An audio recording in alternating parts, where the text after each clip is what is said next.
నేడు చాలామంది ఉపవాస ప్రార్థనలు చేస్తున్నారు, కానీ వేటి నిమిత్తం చేయాలో తెలియకుండానే వాళ్ళ సొంతంగా కొన్ని అనేసుకొని, వాళ్ళ సొంతంగా కొన్ని నిర్ణయాలు తీసేసుకొని, కొన్ని అంశాలను తీసేసుకొని ఉపవాస ప్రార్థనలు చేస్తూ ఉన్నారు. ఒకసారి బైబిల్లో పరీక్ష చేద్దాం, ఒకసారి బైబిల్లో పరీక్షిద్దాం. వేటికి ప్రాముఖ్యతనిస్తూ ఉపవాసాలు చేశారు, వేటి నిమిత్తం దేవుని సన్నిధిలో వాళ్ళు సాగిలపడి విజ్ఞాపనలు చేశారు అనేటువంటిది ఒకసారి బైబిల్లో నుంచి మనకు చూస్తే స్పష్టంగా అర్థమవుతుంది. కనుక బైబిల్లో వేటి నిమిత్తం ఉపవాస ప్రార్థనలు చేశారు, వేటికి ప్రాముఖ్యతనిచ్చారు, మనము వేటికి ప్రాముఖ్యతనిచ్చి ఉపవాసం చేయాలనేటువంటిది మనం ఈరోజు చూద్దాం. పాత నిబంధన నుంచి మొదట చూద్దాము. వేటి నిమిత్తము ప్రార్థనలు చేశారు, వేటి నిమిత్తము ప్రాముఖ్యతనిచ్చారు, వేటి నిమిత్తము దేవుని సన్నిధిలో విజ్ఞాపన చేశారు అనేటువంటిది చూద్దాం. రెఫరెన్సులు దయచేసి నేను చెప్తూ ఉంటాను, మీరు నోట్ చేసుకోండి. మోషేని మనం చూసినట్లయితే మోషే ఇజ్రాయేలుల జనాంగం కొరకు ఉపవాస ప్రార్థనలు చేస్తాడు. 40 రోజులు దేవుని సన్నిధిలో ఆయన ఉపవాసం ఉండి ఇజ్రాయేలుల మీద నుంచి దేవుని కోపాన్ని త్రిప్పివేయుట కొరకు, ఇజ్రాయేలుల మీద నుంచి దేవుని కోపమును తప్పించుట కొరకు మోషే దేవుని సన్నిధిలో ఉండి ప్రార్థనలు చేస్తాడు.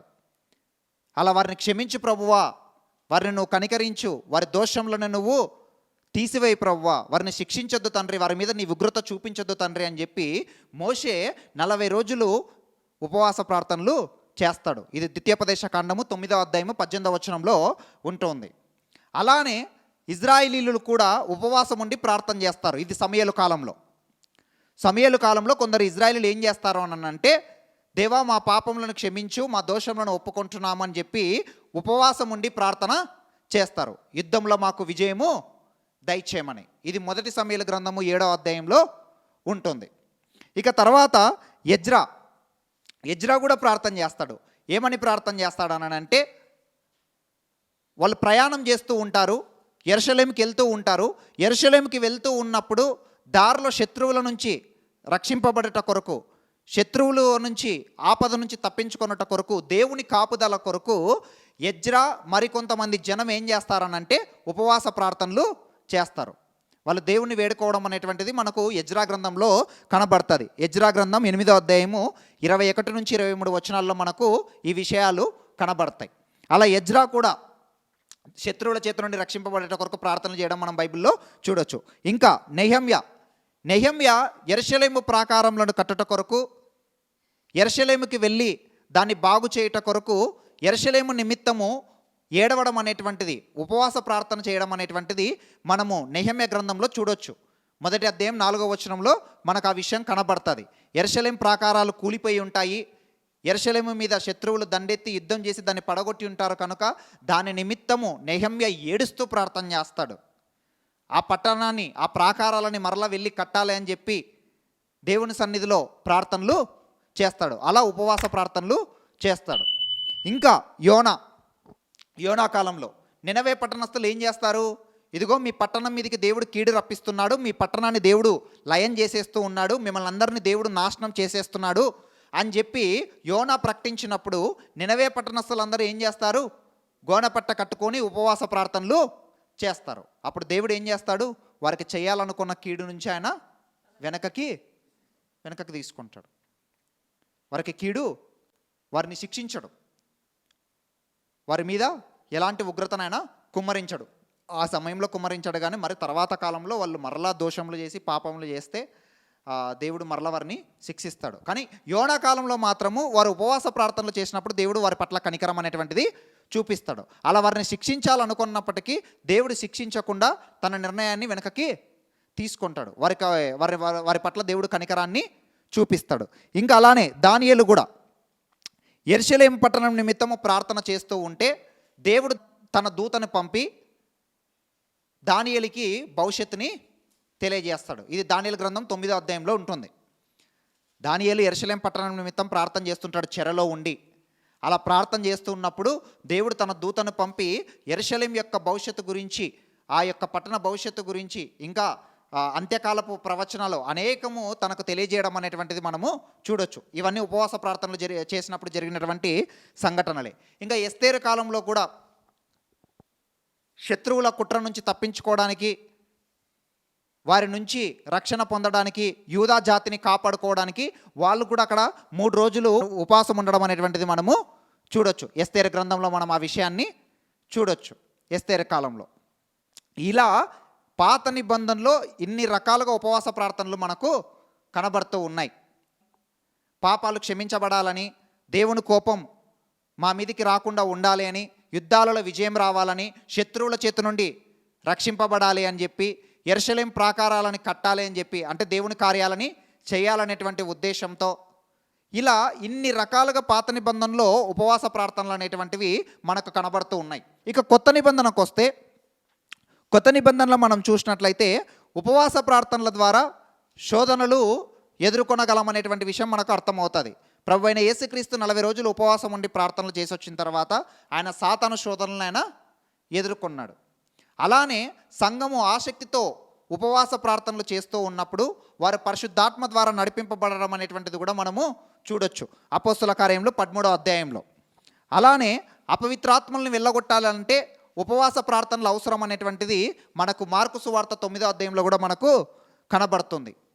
అలానే సంఘ పెద్దల్ని ఏర్పాటు చేసినప్పుడు కూడా ఉపవాస ప్రార్థనలు చేసినట్లుగా అపోస్తుల కార్యములు 14వ అధ్యాయంలో కూడా మనకు కనబడుతుంది. ఇవన్నీ ఎందుకు చెప్తున్నానంటే, ఇప్పుడు వీటన్నిటిని మనం పరిశీలన చేస్తే, ఇప్పుడు నేను చెప్పిన వీటన్నిటిని మనం ధ్యానిస్తే అప్పుడు మనకు అర్థమవుతుంది ఏమని, బైబిల్లో వాళ్ళు ఉపవాసము ఉన్నప్పుడు ఏ ప్రార్థనలు చేశారు, వేటిని చేయడానికి వాళ్ళు ఉపవాసము ఉన్నారు అనేటువంటిది మనకు అర్థమవుతుంది. ఇవన్నీ లేఖనాలని దయచేసి నోట్ చేసుకోండి. తర్వాత మీరు ఇంటికి వెళ్ళిన తర్వాత వాటిని ఇంకా బాగా కాస్త మీరు ధ్యానించాల్సిందిగా నేను మనవి చేస్తూ ఉన్నాను. ఏదో ఒకటి చెప్పేసి నేను ఇక ఈ సందేశాన్ని ముగించాలనుకోవట్లా, మీకు వాక్యాన్ని చూపించాలనేటువంటి ఆశతో ఇవన్నీ కూడా నేను చూపిస్తూ వచ్చాను. కాబట్టి పాత నిబంధనలో ఇందాక నేను చెప్పినట్లుగా ఉపవాస ప్రార్థనలు చేశారు, కొత్త నిబంధనలు ఈ రకంగా ఉపవాస ప్రార్థనలు చేశారు. సో వీటన్నిటిని మనము ధ్యానిద్దాము. ఒక్క 5 పాయింట్లను నేను ఈ ఉపవాస ప్రార్థనలన్నింటినీ ధ్యానించి నాకు అర్థమైంది, నేను నేర్చుకున్నది నేను మీకు చెప్పాలని చెప్పి నేను ఆశపడుతూ ఉన్నాను. వీటన్నిటిని గమనించినప్పుడు బైబిల్లో వేటి నిమిత్తం ఎక్కువగా ఉపవాస ప్రార్థనలు చేశారనంటే పశ్చాత్తాపపడుతూ ఉపవాస ప్రార్థనలు చేశారు. మనము పశ్చాత్తాపపడుతూ ఉపవాస ప్రార్థనలు చేస్తూ ఉన్నామా?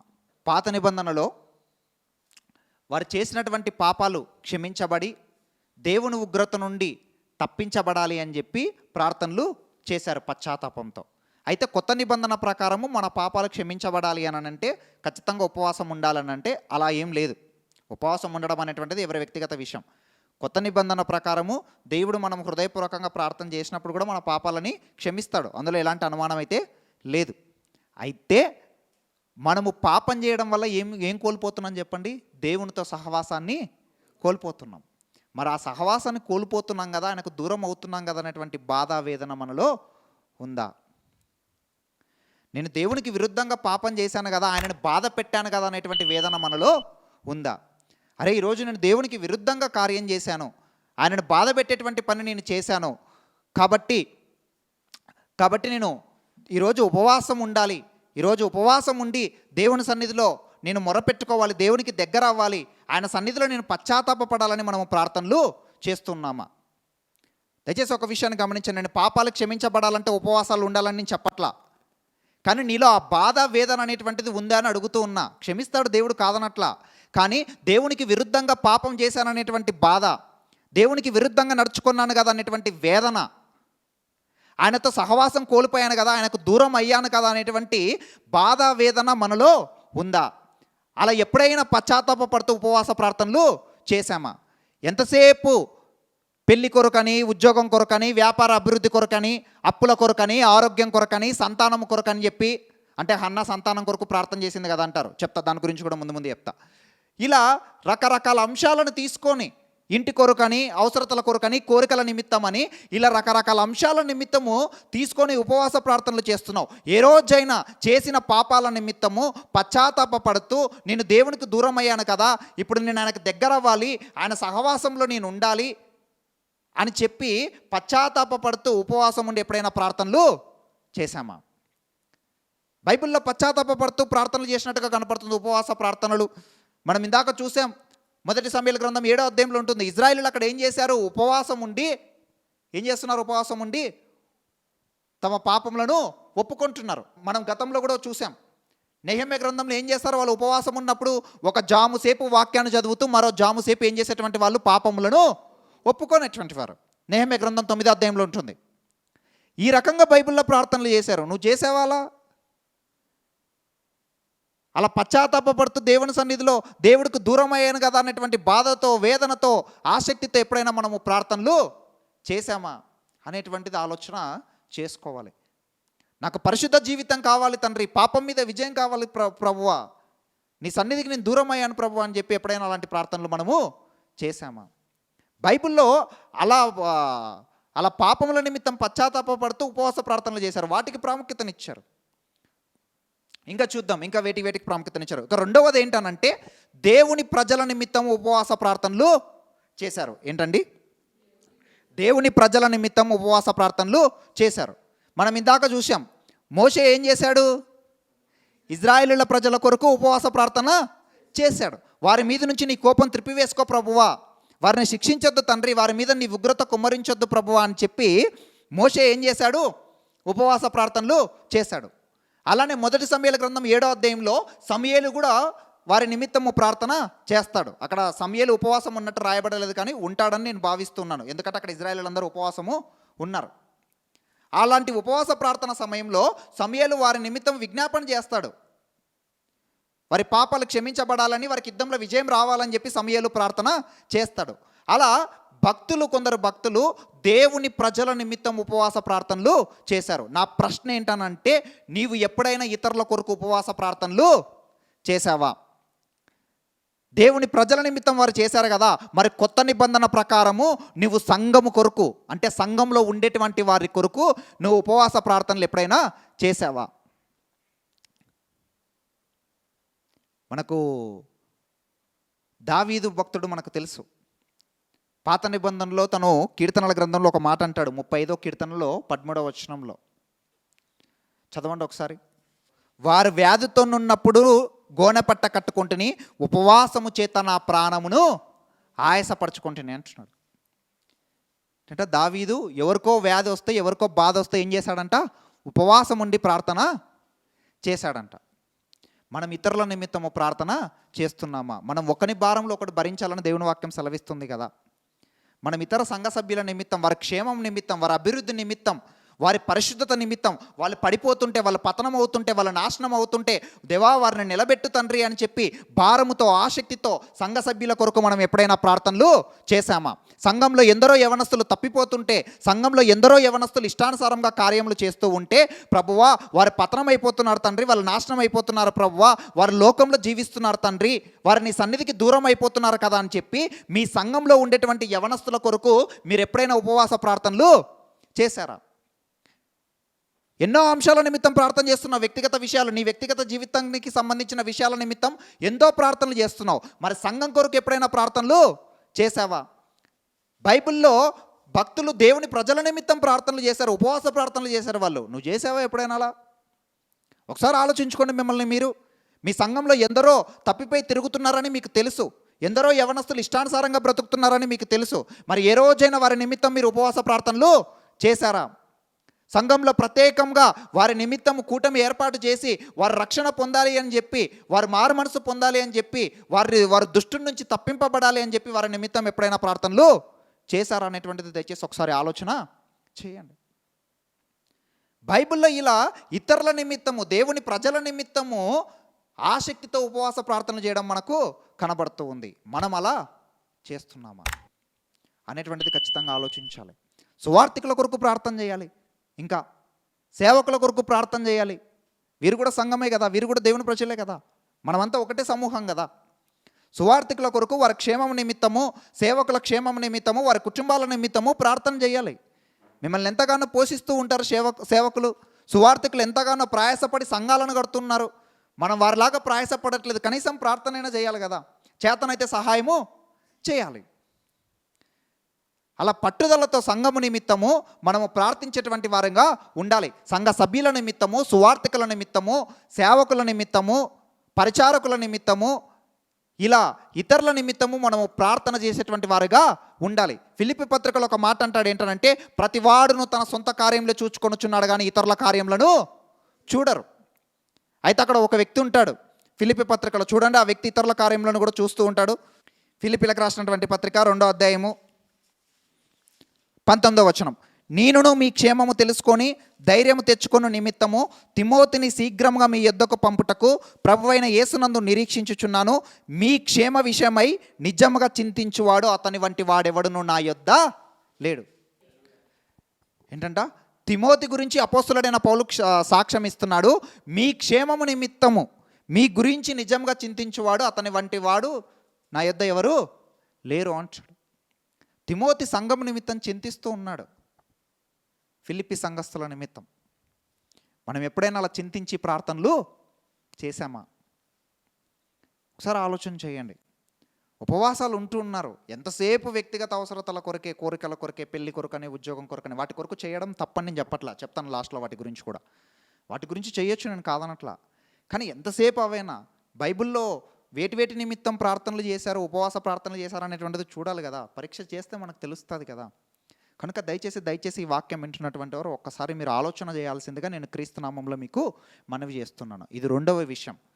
ఎవరి కొరకు ప్రార్థనలు చేశారు? దేవుని ప్రజల కొరకు ఉపవాస ప్రార్థనలు చేశారు. ఇక 3వది ఏంటనంటే శత్రువుల చేతి నుండి రక్షింపబడట కొరకు, వారి నుంచి తప్పింపబడట కొరకు, అలానే యుద్ధాలలో విజయం కొరకు ప్రార్థనలు చేశారు. అది కూడా మనం చూసాం.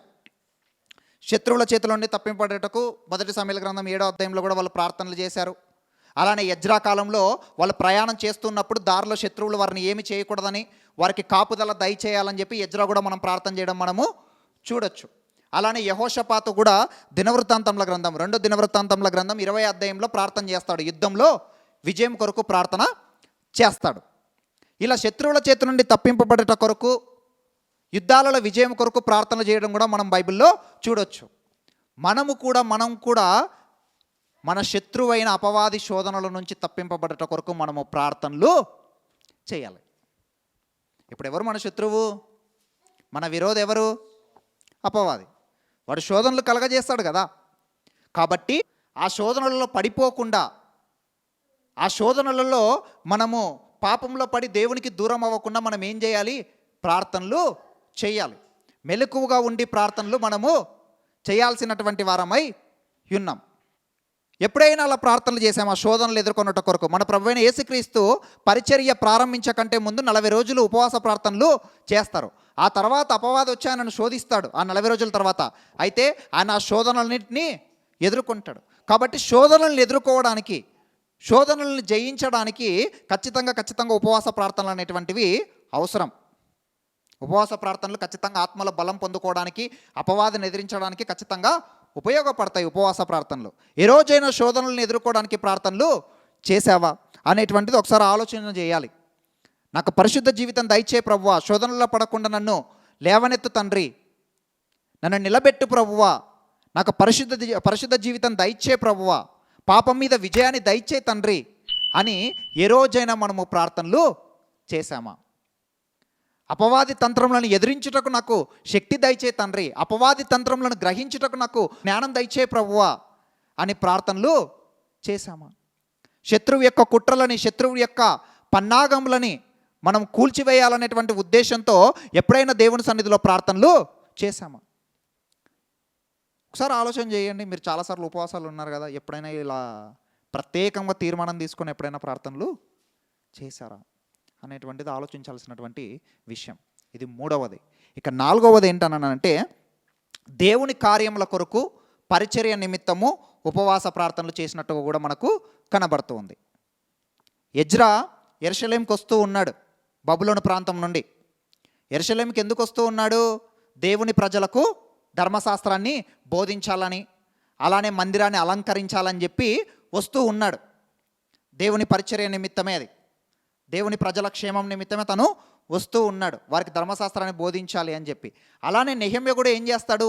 యెరూషలేము ప్రాకారాన్ని కట్టాలని, యెరూషలేం పట్టణాన్ని దేవుడు ఎన్నుకున్నాడు కనుక ఆ పట్టణం ఈరోజు కూల్చబడి ఉంది కనుక ఆ పట్టణాన్ని నేను కట్టాలి, ఆ పట్టణ ప్రాకారాలని నేను నిర్మించాలి అని చెప్పి దేవుని పరిచర్య నిమిత్తము, దేవుని కార్యముల నిమిత్తము ఉపవాసం ఉండి ప్రార్థనలు చేయడం మనం బైబిల్లో చూడొచ్చు. అలానే కొత్త నిబంధనలో వస్తే సంఘంలో ఉపవాస ప్రార్థనలు మనకు కనబడతాయి. అంతియోకియలో ఉండేటువంటి వారు ఉపవాసం ఉండి ప్రార్థన చేస్తూ ఉంటే పరిశుద్ధాత్మ దేవుడు వారితో మాట్లాడతాడు. అలానే సంఘ పెద్దల్ని ఏర్పాటు చేస్తున్నప్పుడు కూడా వాళ్ళు ఉపవాసం ఉండి ప్రభువుకి వారిని అప్పచెప్తారు. ఖచ్చితంగా ఇక్కడ మనం ఒక విషయాన్ని గమనించాలి. ఏంటనంటే ఉపవాస ప్రార్థనలో ఖచ్చితంగా శక్తి ఉంది. ఉపవాస ప్రార్థనలలో సాధారణ ప్రార్థనల కంటే ఎక్కువ బలం అనేటువంటిది మనం దేవుని నుంచి పొందుకోగలుగుతాం. ఇంకా ఎక్కువగా దేవుని కార్యాలను చేయగలుగుతాం. పరిశుద్ధాత్మని ద్వారా నడిపించబడతాం. ఆత్మల బలాన్ని పొందుకుంటాం. ఇలా కొత్త నిబంధనలో కూడా మనకు కనబడుతూ ఉంది. ఏ రోజైనా మనము పరిచర్య నిమిత్తము, కార్యముల నిమిత్తము, దేవుని కార్యముల నిమిత్తము మనము ప్రార్థనలు చేశామా? ఇది 4వ విషయం. దేవుని పరిచర్య జరగాలని, దేవుని కార్యములు జరగాలి అని చెప్పి మనము ప్రార్థించేటువంటి వారంగా మనము ఉన్నామా అనేటువంటిది ఆలోచన చేయాలి. నెహెమ్యా యెరూషలేము ప్రాకారాన్ని కట్టడానికి ఉపవాస ప్రార్థనలు చేశాడు. మరి నేడు సంఘము చాలా దిగజారిపోయినటువంటి స్థితిలో, చాలా భ్రష్టత్వంలో కనబడుతూ ఉంది.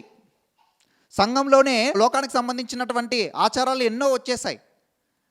సంఘమే చాలా దారుణమైనటువంటి పరిస్థితిలో ఉంది. మరి సంఘము కట్టబడాలని, సంఘ క్షేమాభివృద్ధి నిమిత్తము, పరిచారకుల నిమిత్తము, ఇందాక మనం చెప్పుకున్నట్లనే దేవుని ప్రజల నిమిత్తంలో చెప్పాను నేను ఆ విషయాన్ని. దేవుని ప్రజల నిమిత్తం ప్రార్థనలు చేశారని చెప్పి అది దీనికి కాస్త రిలేటెడ్ అవుతుంది. అలానే సంఘంలో దేవుని కార్యాలు జరగాలని, అన్యాచారాలు పోవాలి అని చెప్పి, ఎరికో గోడలు కూల్చివేయబడాలని, దేవుని వాక్య ప్రకారం సంఘం ఉండాలని, దేవుడు కోరుకున్నటువంటి క్రమంలో ఆయన పోలికలోనికి సంఘము మార్చబడాలి, ఆయన లాంటి మనసు సంఘం కలిగి ఉండాలి, ఏక మనసు, ఏక హృదయం, ఏకాత్మ సంఘం కలిగి ఉండాలి అని చెప్పి సంఘ పరిచర్యల నిమిత్తము మనం ప్రార్థించేటువంటి వారుగా మనము ఉన్నామా? దేవుని కార్యాల కొరకు, ఆ కార్యాల ద్వారా దేవుడు మహిమ పొందాలని చెప్పి ప్రత్యేకంగా మనము ప్రార్థనలు చేస్తూ ఉన్నామా?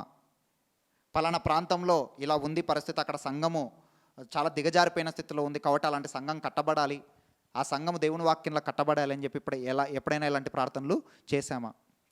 ఆత్మ సంబంధమైన విషయాల నిమిత్తం, దేవుని పరిచర్య నిమిత్తం, దేవుని కార్యములు సంఘంలో జరగాలి, దేవుడు సంఘాన్ని నడిపించాలి అని చెప్పి ఎప్పుడైనా ప్రార్థనలు చేశామా అనేటువంటిది ఒకసారి ఆలోచన చేసుకోండి. ఇలాంటి కొత్త నిబంధన అయితే పరిచర్య నిమిత్తమే ఉపవాస ప్రార్థనలు ఉన్నట్టుగా స్పష్టంగా కనపడుతూ ఉంది. చూసారా మీరు? వాళ్ళు ఉపవాస ప్రార్థనలు సంఘంలో చేస్తూ ఉన్నప్పుడే పరిశుద్ధాత్మ దేవుడు వారితో మాట్లాడడము, సంఘ పెద్దలను ఏర్పాటు చేస్తున్నప్పుడు వారు ఉపవాసం ఉండడం అనేటువంటిది మనకు కనపడుతూ ఉంది. సో ఎక్కువగా పరిచర్య నిమిత్తం, దేవుని పరిచర్య నిమిత్తం, దేవుని కార్యాలు జరగాలని చెప్పి, ఆటంకాలు తప్పింపబడాలనే ప్రార్థనలు చేయడం అనేటువంటిది మనం బైబిల్లో చూడొచ్చు. ఇది 4వ విషయం. ఇక 5వ విషయం ఏంటనంటే పరిశుద్ధాత్మని నడిపింపు కొరకు మనము ఉపవాస ప్రార్థనలు చేయాలి. ఆదిమ అపోస్తలులు ఇందాక నేను చెప్పినట్లుగానే వాళ్ళు ఉపవాసం ఉండి ప్రార్థన చేస్తున్నప్పుడు పరిశుద్ధాత్మ దేవుడు వారితో మాట్లాడతాడు. అపోస్తల కార్యములు 13వ అధ్యాయంలో చదవండి ఒకసారి ఆ లేఖన భాగాన్ని. అపోస్తల కార్యంలో 13వ అధ్యాయం 2వ వచనం. వారు ప్రభువుని సేవించుచు ఉపవాసము చేయుచుండగా పరిశుద్ధాత్మ, నేను బర్నాబాను సౌలుని పిలిచిన పని కొరకు వారిని నాకు ప్రత్యేకపరచుడని వారితో చెప్పాను. ఏంటంట? వారిని ప్రభువు సేవించుచు ఏం చేస్తున్నారంట? ఉపవాసము చేస్తున్నారంట. అప్పుడు పరిశుద్ధాత్మ దేవుడు వారితో మాట్లాడాడు. ఏమని? నేను బర్నాబాను సౌలును పిలిచిన పని కొరకు వారిని నాకు ప్రత్యేకపరచుడని చెప్పి వారితో మాట్లాడడం అనేటువంటిది మనము చూడొచ్చు. అలానే కొందరు వ్యక్తిగత జీవితంలో దేవుని చిత్తం తెలుసుకోవాలని కోరుకుంటూ ఉంటారు, పరిశుద్ధాత్మ నడిపింపు కావాలని కోరుకుంటూ ఉంటారు. అలాంటప్పుడు వాళ్ళు ఉపవాస ప్రార్థనలు చేయడం మంచిది. దేవుని చిత్తం ఏంటో తెలుసుకొని, జీవితంలో కన్ఫ్యూజన్ ఉంటుంది, అంత గందరగోళం ఉంటుంది. ఆ గందరగోళాన్ని తొలగించేసుకోవడానికి ఉపవాస ప్రార్థనలు చేయడం కూడా మంచిదే. ప్రభువా, నన్ను నీ ఆత్మ ద్వారా నడిపించు తండ్రి, పరిశుద్ధాత్మ ద్వారా నన్ను నడిపించు ప్రభువా, నీ చిత్తానుసారంగా నన్ను బ్రతికింపజేయి తండ్రి, నువ్వు నన్ను ఎలా చూడాలనుకుంటున్నావు, నేను ఏం చేయాలని కోరుకుంటున్నావో నేను అది చేయుటకు నాకు కృపజూపు తండ్రి, నన్ను నడిపించు ప్రభువా అని చెప్పి పట్టుదలతో పరిశుద్ధాత్మ నడిపింపు కొరకు మనం ఉపవాస ప్రార్థనలు చేయొచ్చు. ఏ రోజైనా అలాంటి ప్రార్థనలు మనము చేసామా? ప్రభువా, నా విషయంలో నీ ప్రణాళిక ఏంటి, నీ చిత్తం ఏంటి ప్రభువా, నీ ఆత్మ ద్వారా నన్ను నడిపించు తండ్రి అని మనము ప్రార్థనలు చేశామా? అంతేకాదు, పరిశుద్ధాత్మ దేవుడు ఏం చేస్తాడు? సంఘమును సర్వసత్యంలోనికి నడిపిస్తాడు. కనుక ప్రభువా, నీ ఆత్మ ద్వారా మమ్మల్ని సర్వసత్యంలోనికి నడిపించు తండ్రి, అలా సర్వసత్యంలోనికి నడిపించబడడానికి ఏవైనా ఆటంకాలు ఉంటే వాటిని తొలగించు, దిద్దుబాటు మాకు కలగజేయి తండ్రి, మాకు కలగజేయి, మా సంఘానికి కలగజేయి, మా అందరికీ దిద్దుబాటు కలగజేయి తండ్రి అని ఎప్పుడైనా ఇలా పరిశుద్ధాత్మని నడిపింపు కొరకు మనము ప్రార్థనలు చేశామా? బైబిల్లో వీటి నిమిత్తమే ప్రార్థనలు చేసినట్టుగా కనపడుతూ ఉంది.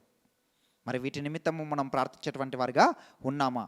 జీవితంలో కొందరు చాలామంది అడుగుతుంటారు, మా పట్ల దేవుని చిత్తం ఏంటి, మా పట్ల అంతా కన్ఫ్యూజన్ ఉంది అని. అడగండి, దేవుని సన్నిధిలో కూర్చొని ప్రార్థన చేయండి, పరిశుద్ధాత్మ దేవ మమ్మను నడిపించు తండ్రి అని చెప్పి పట్టుదలతో ప్రార్థన చేయండి. నీ చిత్తం ఏంటో మాకు తెలియజేయ ప్రభు అని. కొందరికి పరిచర్య చేయాలని ఉంటుంది, కానీ ఎలా చేయాలి, ఎక్కడ చేయాలి, ఏం చేయాలి, దేవుని పని చేయాలని ఆసక్తి ఉంటుంది, కానీ ఎలా చేయాలనేటువంటిది తెలియకుండా ఉంటుంది. అలాంటప్పుడు పరిశుద్ధాత్మను నడిపింపుని అడగండి, ఉపవాస ప్రార్థనలు చేయండి. అలాంటి వాటి కొరకు మనము ప్రార్థనలు చేస్తే మంచిది. వ్యక్తిగత ప్రార్థనలు చేయొద్దని నేను చెప్పట్లా. ఉద్యోగం కొరకని, పెళ్లి కొరకని, అప్పుల కొరకని, ఆరోగ్యం కొరకని నేను ప్రార్థనలు చేయడం తప్పని నేను చెప్పట్లా. అవి వ్యక్తిగతంగా మన జీవితంలో అవి మనల్ని కాస్త వేదనకు గురి చేస్తూ ఉంటాయి. వివాహం అవ్వట్లేదనంటే ఖచ్చితంగా అది వేదనకు గురయ్యేటువంటి విషయమే చాలామంది. అదేవిధంగానే ఉద్యోగం రావట్లేదంటే కూడా కుటుంబ పోషణ ఇబ్బంది అవుతుంది కాబట్టి, సమస్యలు ఎక్కువ అవుతుంటాయి, అప్పులు ఎక్కువ అవుతుంటాయి కాబట్టి ఖచ్చితంగా బాధ వేదన వస్తుంది. అలాంటప్పుడు మీరు ప్రార్థనలు చేయండి. ఒకవేళ మీ బాధ వేదనను బట్టి ఉపవాస ప్రార్థనలు కూడా చేయండి, నేను కాదనట్లా. కానీ చేసేటువంటి ఉపవాస ప్రార్థనలు ఎలా ఉండాలి అని అంటే అవి దేవునికి మహిమ తెచ్చేలా ఉండాలి. ఒకవేళ నువ్వు ఉద్యోగం కొరకు ప్రార్థన చేస్తుంటే ఏమని అడగాలి తెలుసా? ప్రభువా నాకు ఉద్యోగం దయచేయి, ఆ ఉద్యోగం ద్వారా నేను నిన్ను మహిమపరచాలి, నీ రాజ్యాన్ని కట్టుటకు నా వంతుగా నేను సహకారము అందించాలి. ఒకవేళ వివాహం అవ్వకపోతే ప్రభువా నాకు వివాహం అయ్యేలా కృప చూపు తండ్రి, మంచి జీవిత భాగ్యస్వామిని దయచేయి, ఆ వ్యక్తి ద్వారా నేను నీ యొక్క సేవలో ఉండాలి, నేను ఇంకా ఎక్కువగా బలపడాలి, నీ సన్నిధికి ఇంకా ఎక్కువగా నేను దగ్గర అవ్వాలి ప్రభువా, అలాంటి జీవిత భాగ్యస్వామిని నాకు అనుగ్రహించు తండ్రి అని చెప్పి ఆ రకంగా ప్రార్థనలు చేయాలి. స్వార్థపూరితంగా స్వలాభము కొరకు దురుద్దేశంతో ప్రార్థనలు చేయకూడదు. నీ కోరికలు, నీ అవసరతలు తీర్చుకోవడం కొరకు నువ్వు స్వార్థంతో ప్రార్థనలు చేయకూడదు. చేసేటువంటి ప్రార్థనలు కూడా ఇలా ఉండాలి. అన్న ఎలా చేసింది ప్రార్థన? నువ్వు నాకు కుమారుడు, నీవు ఆ కుమారుడిని నీ సేవకు నేను ఇస్తాను. ఎందుకు అలా అన్న ప్రార్థన చేసింది? ఆ సమయంలో దేవుని చిత్తానుసారంగా సేవ చేసేటువంటి వాళ్ళు కావాలి. అప్పటికే ఏలి కుమారులు దేవుని మందిరంలో సేవ చేస్తున్నారు, కానీ వాళ్ళు ఇష్టానుసారంగా సేవ చేస్తూ ఉన్నారు. కానీ హన్న ఏమని కోరుకునింది? తనకొక కుమారుడు పుట్టాలి, ఆ కుమారుడు దేవుని సన్నిధిలో పెరగాలి, ఆ కుమారుడు దేవుని సన్నిధిలో ఉండి తన చిత్తానుసారంగా, దేవుని చిత్తానుసారంగా సేవ చేయాలని చెప్పి హన్న ఆశించింది. కనుకనే పుట్టినటువంటి కుమారుడిని దేవుడికి ఇచ్చేసింది. ఆ రకంగా హన్న ప్రార్థనలో స్వార్థం లేదు. అన్నలో బాధ ఉంది, తన గుడ్రాలితనం పోవాలనేటువంటి వేదన ఉంది తనకు, కానీ ఆ వేదన పోవాలని కోరుకుంటుంది. మరోపక్క ఏం చేస్తూ ఉంది? దేవుడు మహిమపరచబడాలని కోరుకుంటుంది. మీ వ్యక్తిగత జీవితంలో సమస్యలు, వేదనలు మిమ్మల్ని వెంటాడుతూ ఉండొచ్చు. మీరు రోజు రోజుకి మీ బాధ ఎక్కువవుతూ ఉండొచ్చు, సమస్యలు ఎక్కువవుతూ ఉండొచ్చు, అప్పుల భారం ఎక్కువవుతూ ఉండొచ్చు, ఎంతగానో బాధ వేదన కలుగుతుండొచ్చు, నేను కాదనట్లా. వాటి నిమిత్తం ఉపవాస ప్రార్థనలు చేయండి, కాదనట్లా. కానీ ఎలా చేయాలి? దేవుణ్ణి మహిమపరిచేలా చేయాలి. నాకు సంతానం దయచే ప్రభు, ఆ సంతానాన్ని నీ సేవకు సమర్పిస్తాను. లేదనంటే ప్రభు నాకు సంతానం దయచేయి, ఆ సంతానము నీ రాజ్యంలో కట్టబడాలి, నాకు పుట్టినటువంటి సంతానము నీ పని చెయ్యాలి ప్రభువా అని ఈ రకంగా ప్రార్థనలు చేయాలి. ఉద్యోగం దయచేసినప్పుడు ఏమని ప్రార్థన చేయాలి? ఉద్యోగం కొరకు ప్రార్థన చేసినప్పుడు ఏమని ప్రార్థన చేయాలి? నీ రాజ్యము కట్టబడుటకు నేను నా వంతుగా సహకరిస్తాను ప్రభు, నాకు ఉద్యోగం దయచేయి, సువార్థికులకు నేను సహకరిస్తాను, సేవకులకు నేను సహకారంగా నేను ఉంటాను ప్రభువా, నాకు ఉద్యోగము దయచేయను. ఈ రకంగా ప్రార్థనలు చేయాలి. ఆరోగ్యం దయచే ప్రభువా, నేను మరింతగా ఎక్కువగా సేవ చేస్తాను, నాకు బలాన్ని, శక్తిని దయచే తండ్రి, నీ సేవలు ఇంకా ఎక్కువగా ప్రయాసపడటకు నాకు ఆరోగ్యాన్ని దయచే తండ్రి అని ఇలా ప్రార్థనలు చేయాలి. ఇలా దేవుని మహిమ నిమిత్తము, ఆయన పరిచర్య నిమిత్తము, ఆయన రాజ్యము కట్టబడట కొరకు, ఆత్మల్ని సంపాదించుట కొరకు, అనేకులను కట్టుట కొరకు మనం ఏం చేయాలి? ఉపవాస ప్రార్థనలు చేయాలి. కాబట్టి మీరు వ్యక్తిగత అవసరతల నిమిత్తం ఒకవేళ మీరు ప్రార్థనలు చేసినా ఆ ప్రార్థనలు ఎలా ఉండాలి? దేవునికి మహిమ తెచ్చేటువంటివిగా ఉండాలి.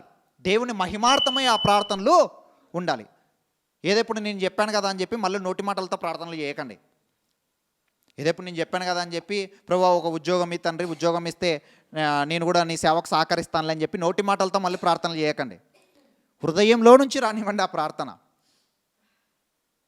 ఎందుకనంటే ఈ లోకంలో నుంచి మనం ఏమియో తీసుకొని పోలేం. దేవుని చిత్తం చేయడమే మనకు చాలా మంచిది. ఆయన పని చేయడమే మనకు మంచిది. ఆయన రాజ్యం కట్టబడటంలో మన పాత్ర ఉండడము మంచిది.